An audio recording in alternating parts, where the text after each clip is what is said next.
कि उसको सुखाड़ घोषित किया जाए, वहां पे कागज पे ये कार्रवाई। अधिकारी से पूछे कि भैया कौन गया था सर्वे के लिए, तो हम वीडियो के माध्यम से करवा देते। वीडियो से पूछे कि भैया कौन गया था, तो हम फलाना से करवा देते। कोई जमीन पर नहीं गया। कितने इनके अधिकारी हैं भैया जो गर्मी में निकलते हैं, धूप गर्मी पसीने में? देखे किसी अधिकारी को इनके? मुख्यमंत्री को खुद देखे कभी एक माथे से बूंद टपक जाए उनकी पसीने की? गाड़ी का शीशा कभी उनका खुला देखे हैं? मंच पर बिना एसी बिना पंखे के उनको बैठे हुए कभी देखे हैं? और ये लोग सर्वे करेंगे किसानों का। इन लोगों के पास जानकारी होगी भैया कि किसानों की क्या वहां पे रोपनी हुई है नहीं हुई। और ये ऐसी फर्जी रिपोर्ट बना बनाकर ये लोग किसानों को उनके अधिकारों से दूर रखते हैं। आज किसान भुखमरी के कगार पर आ गया जो अन्नदाता है हमारा। वही नॉर्थ बिहार में जाकर देख लीजिए, कोसी में किस तरीके से पानी उफान मार रहा है। क्या कर रहे हैं मुख्यमंत्री जी? प्रिवेंटिव मेजर्स हैं इनके पास? कोई नहीं। इंतजार करेंगे हाथ पे हाथ धरकर। अच्छा अभी उठने दो, पानी उठने दो, अभी तो कटाव शुरू ही हुआ है, कटाव का पानी घुसने दो। जब तक खेतों में नहीं जाएगा, जब तक गांव में नहीं जाएगा, घर में नहीं जाएगा, जब तक कुछ लोग डूब नहीं जाएगा, मर नहीं जाएगा, इनको थोड़ी लगेगा कि भैया विकराल परिस्थिति उत्पन्न हो गई। जब तक कोई मरेगा तब ना इनको लगेगा कि डूब के मर गया, इसका मतलब पानी आ गया। और फिर ये अपना उड़न खटोला निकालेंगे, ऊपर से जाकर घूमेंगे और बोलेंगे हाँ पानी आ गया। और ये वही है क्विंटल बाबा, कोसी के मसीहा बने फिरते थे। क्या हो गया भैया आपको? अब आपको जरूरत नहीं है इन लोगों की। क्यों? क्योंकि अब आप समीकरण के माहिर हो गए। हमको तो समझ में नहीं आता जब ये खुश होते हैं, मुस्कुराते हैं, जब लोग बोलते हैं कि भाई ये सोशल इंजीनियरिंग बड़ी अच्छी करते हैं। ये इनकी तारीफ है कि इनको क्रिटिसाइज किया जा रहा है? इनको खुद को समझ में आता है मुख्यमंत्री जी को? सोशल इंजीनियरिंग कोई तारीफ नहीं है मुख्यमंत्री जी आपकी। जातीय समीकरण को बिठा कर चुनाव जीतना, और इनको ये अस्त्र पता चल गया है, इसीलिए काम करना ये जरूरी नहीं समझते। क्या काम किया? उस दिन बोल रहे थे ना, हमारे सवाल पर एकदम भड़क गए थे कि भाई चिराग पासवान कैसे संसद में जाकर बोल दिया कि हम तीसरे नंबर की पार्टी हैं। तो आप लोगों के सामने ही बोले थे, कुछ लोग बोलता रहता है, कहता है कि हम तीसरे नंबर की पार्टी हैं, जानता है कि 2005 में भी थे। तो प्रभु 2005 में थे, 2020 में फिर आप तीसरे नंबर पर आ गए, तो आपको आत्ममंथन करना चाहिए कि क्यों आ गए। बिहार की जनता ने आपको सराखों पे बिठाया था। ठीक बोल रहे हैं आप मुख्यमंत्री जी, 2010 में आपको सराखों पे बिठाया था इसी जनता ने, अपार बहुमत दिया था। कमियां आप में रही कि 2010 से 2020 आते आते उस अपार बहुमत से आप पुनः तीसरे नंबर की पार्टी बन गए। क्यों बने? ये आत्ममंथन कीजिए। आज किसी दूसरे की कृपा पर आप मुख्यमंत्री बने हुए हैं। क्या बोलते थे कि बीजेपी वाला हमको जबरदस्ती बना दिया। इतना जबरदस्ती बना दिया तो काहे नहीं राजद के सामने जाके प्रस्ताव रखे थे कि हम गठबंधन करेंगे, पर तब करेंगे जब आप में से कोई मुख्यमंत्री बनेगा। कहे जाके फिर उसी के मुख्यमंत्री बनकर बैठ गए वहां पे। 2020 में परिणामों के बाद तो बड़ा गला चीख के बोल रहे थे कि हम कहाँ बनना चाहते हैं। यही लोग बोला कि आप ही बनिए, आप ही बिहार संभाल सकते हैं। तो भाई राजद वाला तो नहीं बोलता कि आप ही संभाल सकते हैं, वो लोग तो बोल रहे हैं कि आप जाइए देश संभालिए, हम लोग आने को तैयार हैं। तो काहे नहीं जाके इस्तीफा दे देते, बना देते हैं। पर हकीकत है कि इनकी कथनी अलग, करनी अलग। और ये तमाम घटनाएं दिखाती हैं कि बिहार के लिए मुख्यमंत्री जी कितने गंभीर। आज जब जर्नलिस्ट की हत्या हो रही है, आज जब इनके खुद की उम्मीद तोड़ है, क्यों मेरे बच्चे भैया कोटा जा रहे हैं, क्यों जा रहे हैं? और वहां जाकर वो आत्महत्या कर रहे हैं। क्यों? क्योंकि जो परिवार उनको कंफर्ट देता, वो परिवार उसको यहाँ पर रखने के लिए सक्षम नहीं। उसको पता है कि मेरा बच्चा यहाँ पे रहेगा तो आगे नहीं बढ़ पाएगा, क्योंकि यहाँ पर जाएगा, डिग्री का कोर्स करने जाएगा तो 3 साल के कोर्स में उसको 5-6 साल लग जाएगा। और 5-6 साल के बाद जाकर कहीं पे उसको कोई डिग्री मिल गई तो नौकरी मांगने जाएगा तो यही सरकार उस पर लाठी चलाएगी। तो इसीलिए ये उम्मीद बिहारी खो चुके हैं और अपने बच्चों को जीने मरने की चिंता किए बिना दूसरे राज्यों में भेज रहे हैं, शिक्षा के लिए, रोजगार के लिए। वहां वो लड़ रहे हैं जीवन से, अपमानित हो रहे हैं, पर अपने राज्य में वापस नहीं आ पा रहे, आत्महत्या कर रहे हैं दूसरे राज्य में। कोटा में अभी परसों किस तरीके से एक बच्चे ने आत्महत्या करी। क्या मुख्यमंत्री जी ने एक बार उसके परिवार से जानना चाहा, पूछना चाहा कि भाई क्या हुआ, क्यों हत्या की? क्या उन्होंने इस बात की जांच करनी जरूरी समझी कि भाई दूसरे राज्यों में क्यों बिहारी बच्चों हत्या कर रहे हैं? एक जांच टीम उन्होंने भेजना जरूरी समझा कि जाए जाकर इसकी जांच करे। भाई स्थानीय प्रशासन लीपापोती करेगा, आपको तो अपने प्रशासन पे विश्वास होगा ना, पर नहीं करेंगे आप, क्योंकि आपको फर्क ही नहीं पड़ता। ये तो वो मुख्यमंत्री हैं जो मुस्कुराते हुए बोलते हैं कि अच्छा यूक्रेन में इतना बिहारी बच्चा गया है, हमको तो पता ही नहीं। केंद्र सरकार यूक्रेन से बच्चों को ला रही है फ्लाइटें भर भर के युद्ध के समय।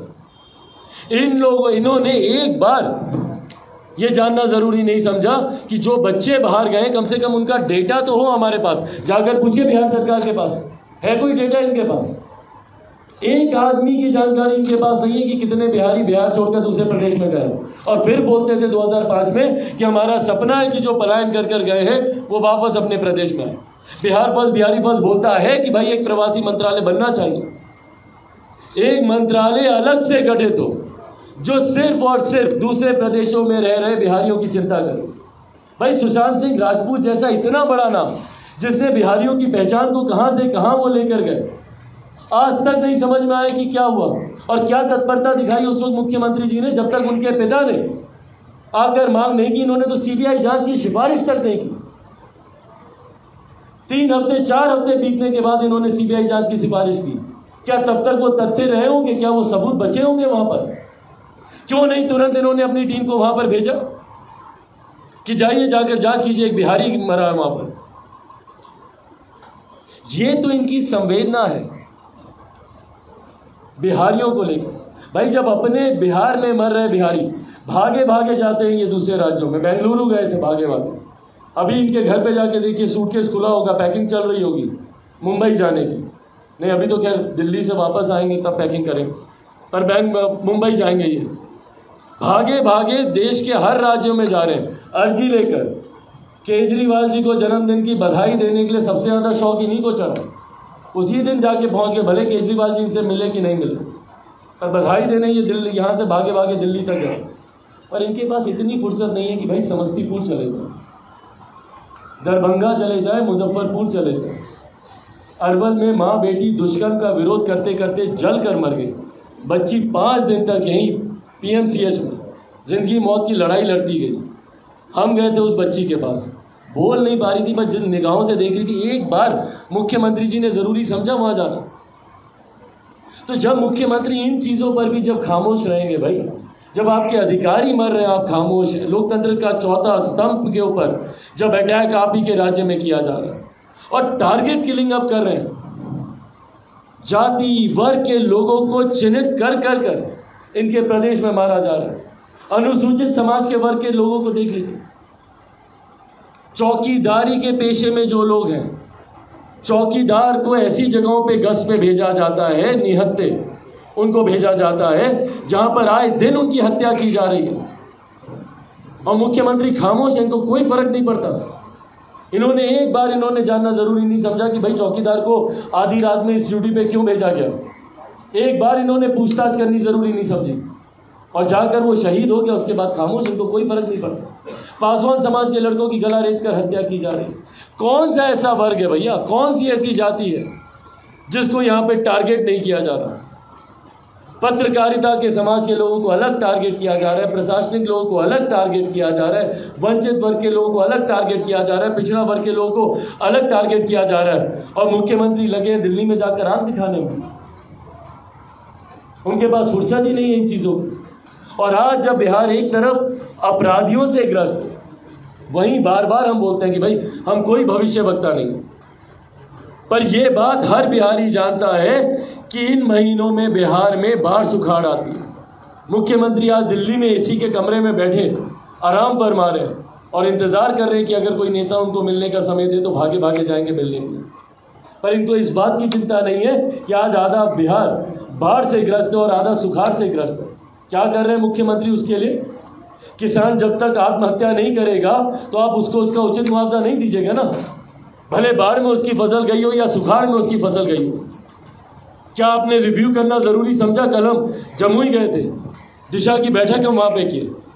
जमुई का एक एक व्यक्ति किसान परिवार से जुड़ा हुआ आकर हमको बोल रहा है कि भैया इस बार हम अपनी रोपनी नहीं करते। और जब हम उसी बैठक में जब हम अधिकारियों से जब हम जानकारी लिए और प्लीज़ आप लोग भी ये कीजिए, ताकि इस सरकार की पोल खुलनी ज़रूरी है। जब हम अधिकारियों से जब हम जानकारी लिए कि कितना रोपा हुआ है, तो बोलता है 75%। सोचिए, 75%। दक्षिण बिहार में जहाँ पे पानी का इतना अभाव रहा है, वहाँ पर ये लोग बोल रहा है 75%, और कई प्रखंड तो ऐसे जहाँ पे 95%, 98%, ऑन एन एवरेज 80-85%, 80-85। जो सबसे कम वाला प्रखंड हमारे यहाँ रहा है, उसमें भी 65% ये लोग दिखा रहे हैं।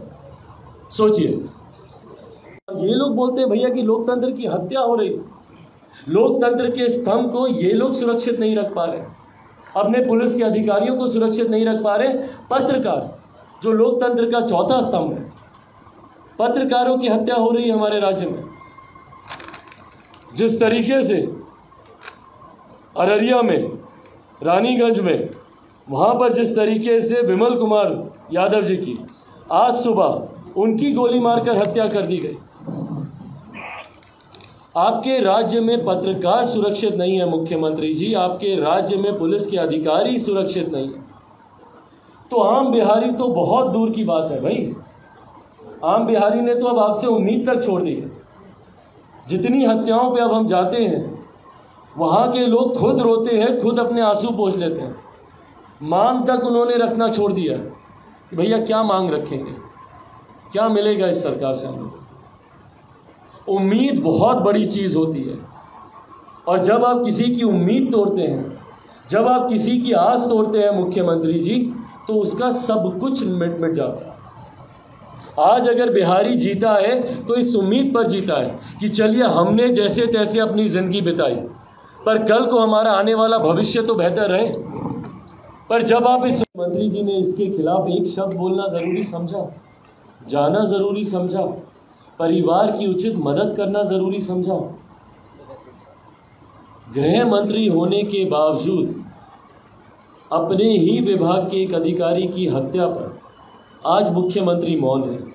कल को बताइए ना भाई, प्रशासन के लोग क्यों जाएंगे, क्यों वो जाकर भिड़ेंगे अपराधियों से, जब उनके सामने इस तरीके के उदाहरण है कि भाई कल को हम मर भी जाएंगे तो हमारे परिवार का आंसू पोंछने वाला कोई नहीं है। और किस बात पर उनकी हत्या की गई? मवेशियों का के साथ जिस तरीके से अपराधी उनके साथ वो कर रहे थे, उसको लेकर उनकी हत्या की गई। उसके विरोध में ये अधिकारी वहां पर गए, और उसके बाद मुख्यमंत्री ने एक शब्द इस पर बोलना ज़रूरी नहीं समझा।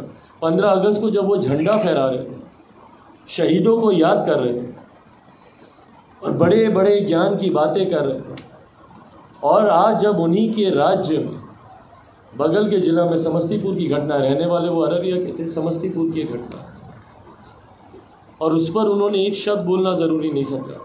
बार बार इसी बात को हम कहते हैं भाई कि जब तक प्रदेश के मुख्यमंत्री, जो प्रदेश के गृह मंत्री भी हैं, जब तक वो सुरक्षा का भाव नहीं देंगे, और ये सुरक्षा का भाव अधिकारियों को भी देना ज़रूरी है भाई, तभी उनका मनोबल बढ़ेगा, तभी वो और मुस्तैदी से जाके, कोई लड़ने से डरता नहीं है भाई।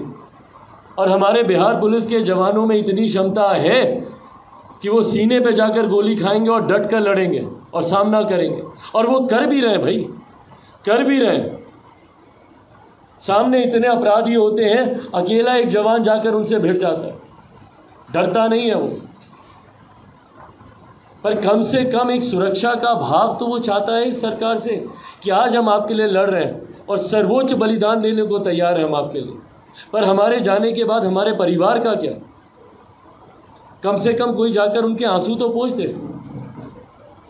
और इसी तरीके की एक और घटना, और ये तमाम ये लोकतंत्र की ये स्तंभ है। जो लोग बोलते हैं कि लोकतंत्र की हत्या की जा रही है, मुख्यमंत्री नीतीश कुमार जी जब INDI गठबंधन के साथ जब ये जाते हैं, वहाँ जाकर ये बड़ी बड़ी शब्दावली का इस्तेमाल करते हैं। फैशन बन गया आजकल बोलना। विपक्ष के लोगों को कुछ नहीं मिलता तो 2 शब्द इनके हर भाषण में आपको सुनाई देंगे। लोकतंत्र की हत्या हो रही है, संविधान खतरे में। मजाक है क्या ये देश? क्या ये देश इतना हल्का है कि इसमें कोई भी आएगा और लोकतंत्र की हत्या कर देगा? क्या डॉक्टर बाबा साहब भीमराव अंबेडकर का बनाया गया संविधान इतना कमजोर है कि बात बात में वो खतरे पे आ जाता है? और कौन लोग बात कर रहे हैं भैया लोकतंत्र की हत्या की? जिन्होंने खुद जनादेश का 2-2 बार अपमान करने का काम किया। 15 का जनादेश किसके लिए? महागठबंधन के लिए। सरकार किसके साथ चलाई? एनडीए के साथ। 20 का जनादेश किसके लिए? एनडीए के लिए। सरकार किसके साथ चला रहे? महागठबंधन के साथ। क्या ये लोकतंत्र की हत्या नहीं है? क्या बार बार आप जनादेश का आप अपमान कर रहे हैं? रहिएगा इस गठबंधन में, ताकिएगा उसमें, रहिएगा उसमें, ताकिएगा इधर। ये कैसा लोकतंत्र है भैया आपका? 5 साल तक आपको श्रद्धेय अटल जी याद नहीं आते।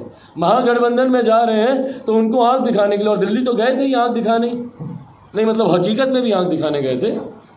एम्स गए थे अपने आंख का इलाज, क्योंकि बिहार के किसी अस्पताल पे इनका विश्वास है नहीं। एम्स में गए थे अपनी आंख का इलाज कराने, पर आंख तो दिखाकर आएंगे अपने गठबंधन को भी।